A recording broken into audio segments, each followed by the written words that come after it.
Let me show you the way that you use the Gmail mobile app. Welcome back to a new guide video on Howgenic. If you don't yet have the Gmail app installed on your phone, you can open up the Play Store or the App Store, search for Gmail and make sure you install this application. Once the app has been installed, if you already have a Google account logged in on your device, you can just open up your Gmail app and you're going to be automatically logged in. Now, the way that you send emails through the mobile app is tap on the compose option on the bottom right of the screen. From here, you can select the person that you're sending to, add in the subject, and then type in the content of the email, and then you can just hit send. If you want to add in any files, you can tap on the attachments option. You can select from photos, your camera, the files on your phone, or from Google Drive as well.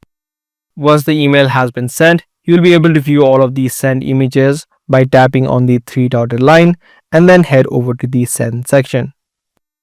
There are other options as well, and there are other settings that you can manage to manage all of your inboxes in one section.